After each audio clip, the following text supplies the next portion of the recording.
तो आज हम बात करने जा रहे हैं प्रेम्बल की। प्रेम्बल यानी जिसे हिंदी में हम प्रस्तावना भी कहते हैं। आखिर क्या है ये प्रस्तावना या प्रेम्बल? तो देखिए, कॉन्स्टिट्यूशन की फिलॉसफी कहा जाता है प्रेम्बल को। यानी मैं आपको एक साधारण सा उदाहरण देता हूं। अगर मान लीजिए हम एक कोई भी बुक उठाते हैं, कोई भी बुक, छोटी क्लास की ले लीजिए, बड़ी क्लास की ले लीजिए, उसमें कंटेंट लिखा होता है स्टार्टिंग के पेज में। उस कंटेंट का मतलब होता है कि इस किताब के अंदर क्या क्या चीजें आप पढ़ने वाले हैं। ठीक उसी तरह जब हम संविधान की किताब खोलते हैं, यानी कि हमारे कॉन्स्टिट्यूशन की बुक खोलते हैं, तो सबसे पहले जो पेज होता है उसे हम प्रेम्बल कहते हैं। तो क्या बताता है ये प्रेम्बल और क्या इसके इंपॉर्टेंस है प्रेम्बल की? तो देखिए, ध्यान समझिएगा। सबसे पहले तो प्रेम्बल ये बताता है कि हमारा देश एक सॉवरेन देश है, सोशलिस्ट देश है, सेक्युलर देश है, डेमोक्रेटिक रिपब्लिक देश है। अब ये सारे वर्ड्स क्या है, मैं आपको वन बाय वन एक्सप्लेन करने वाला हूं। उसके बाद जो प्रेम्बल ये बताता है कि हमारा जो कॉन्स्टिट्यूशन है यानी कि संविधान है, वो हमारे को क्या क्या प्रोवाइड करता है। तो ये हमारा संविधान जो हमें प्रोवाइड करता है वो जस्टिस प्रोवाइड करता है, इक्वालिटी प्रोवाइड करता है, लिबर्टी प्रोवाइड करता है और साथ में फ्रेटर्निटी प्रोवाइड करता है। जस्टिस से संदर्भ ये है कि न्याय देता है। लिबर्टी का मतलब हो गया आजादी देना। उसके बाद आपका इक्वालिटी का मतलब आप सब जानते होंगे, समानता। और फ्रेटर्निटी, फ्रेटर्निटी का मतलब होता है भाईचारा। उसके बाद जो प्रेम्बल में एक लाइन है, वो लाइन ये है कि जैसे कि हमारा जो कॉन्स्टिट्यूएंट असेंबली है वो 26 नवंबर 1949 यानी कि 26 ऑफ नवंबर 1949 को अडॉप्ट किया गया था। इसके बाद जो ये सारी चीजें जब हम देखते हैं, जैसे कि आप स्क्रीन पे देख पा रहे होंगे, ये मेरे खुद के हैंड रिटन नोट्स हैं। देखिए, ये जो सारे के सारे जो वर्ड्स हैं, जो भी ये प्रेम्बल में है, इस एक पेज के अंदर हम कहीं ना कहीं हम मतलब हिंट हो जाता है हमें कि हमारा जो संविधान है, हमारा जो कॉन्स्टिट्यूशन है, उसमें हमें क्या क्या चीजें मिली होंगी। और इस एक पेज के बेस पर हमारा पूरा का पूरा संविधान आप कह सकते हो मोर और लेस डिपेंड करता है। तो आइए अब हम लोग सारे वर्ड्स को एक एक करके समझ लेते हैं। तो सबसे पहले जब हम प्रेम्बल देखते हैं तो उसमें एक वर्ड आता है जिसे हम सॉवरेन कहते हैं। देखिए, सॉवरेन की जो हिंदी होती है वो होती है सार्वभौम।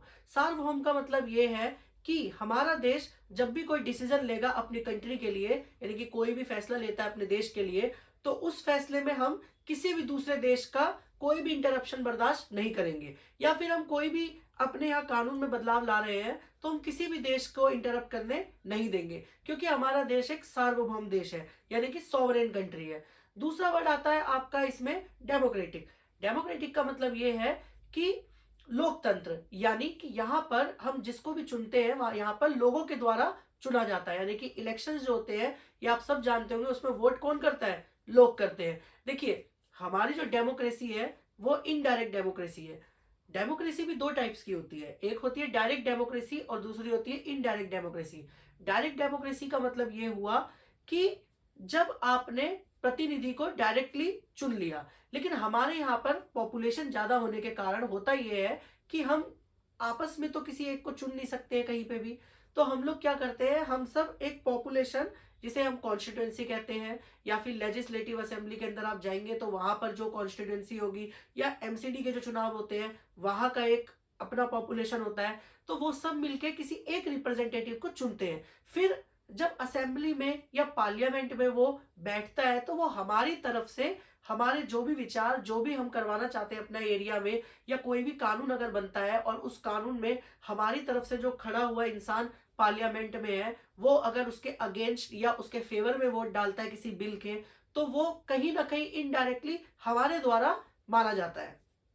अब बात करते हैं कि इसमें तीसरा वर्ड क्या था। तीसरा वर्ड है इसमें रिपब्लिक। रिपब्लिक का मतलब यह है कि जो भी हमारे स्टेट का हेड होगा, यानी कि मान लीजिए प्राइम मिनिस्टर है, तो वो प्राइम मिनिस्टर जो होंगे, प्राइम मिनिस्टर या प्रेसिडेंट है ना, या फिर चीफ मिनिस्टर, तो वो पब्लिक के द्वारा एक तो चुन के गए हैं। लेकिन ऐसा नहीं होगा कि अगर उनकी डेथ हो जाती है या फिर अगर वो रेजिग्नेशन दे देते हैं तो वो अपने बच्चे को प्राइम मिनिस्टर या प्रेसिडेंट या चीफ मिनिस्टर बना सके। उसके लिए फिर से उन्हें चुनाव लड़के ही आना पड़ेगा। उसके बाद जो वर्ड आता है वो आता है सोशलिस्ट, जिसे हिंदी में कहते हैं हम समाजवादी। देखिए, समाजवादी का मतलब ये है कि हमारे देश में हर इंसान को एक समान समझा जाएगा। ऐसा नहीं है कि जो अमीर है उसको ऊपर रखा जाएगा और जो गरीब है उसे नीचे रखा जाएगा, ऐसा यहाँ पे नहीं होता है। उसके बाद आता है आपका सेक्युलर। देखिए, सेक्युलर का मतलब हो गया हर धर्म का सम्मान। ऐसा नहीं है कि किसी एक धर्म को ऊपर रखा जाएगा, बल्कि आप ये कह सकते हैं कि हमारे देश में सभी धर्मों की इक्वली रिस्पेक्ट की जाती है। जैसे कि आप पाकिस्तान में देख सकते हैं कि वहां पर इस्लाम को ऊपर रखा जाता है, वहां पे उनका कॉन्स्टिट्यूशन नीचे है, इस्लाम ऊपर है। लेकिन हमारे देश की यही खूबसूरती है कि हमारे देश में कॉन्स्टिट्यूशन यानी कि संविधान को ऊपर रखा जाता है और सभी धर्म को उनके नीचे रखा जाता है, क्योंकि पहले हमारे देश में संविधान को माना जाता है, इसलिए हमारे देश में सभी धर्मों को इक्वली रिस्पेक्ट दी जाती है, इसलिए हमारे देश में ये सेक्युलर वर्ड जुड़ा है। अब जानते हैं कि हमारे कॉन्स्टिट्यूशन के ऑब्जेक्टिव्स क्या है, यानी कि लक्ष्य क्या है। तो देखिए, सबसे पहला लक्ष्य हुआ सोशल जस्टिस का। सोशल जस्टिस का मतलब है कि जो समाज में इम्बैलेंस है सोसाइटी को लेकर के, उसको जस्टिस देना, यानी कि उसको न्याय देना, यानी कि पूरी कोशिश ये करना कि कहीं भी भेदभाव ना हो सके।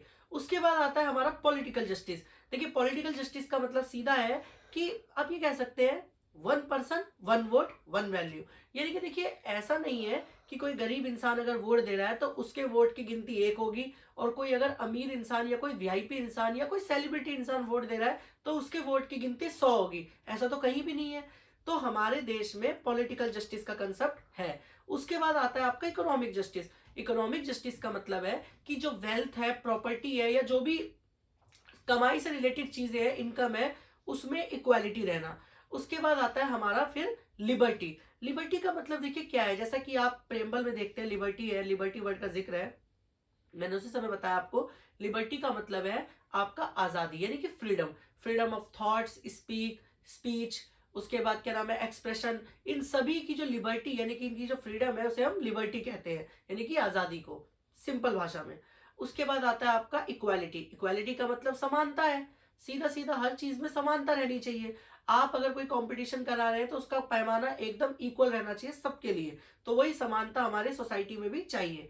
उसके बाद आता है आपका फ्रेटर्निटी। फ्रेटर्निटी का मतलब होता है भाईचारा। आप सब जानते हैं कि हमारा देश जो कि इतनी सारी विविधताओं से घिरा हुआ है, चाहे आप भाषा को ले लीजिए, चाहे आप जात को ले लीजिए, चाहे आप लोगों को ले लीजिए, वहां पर सबको ये रियलाइज कराते रहना या फिर ये महसूस कराते रहना कि वो सभी एक ही मदरलैंड के बच्चे हैं।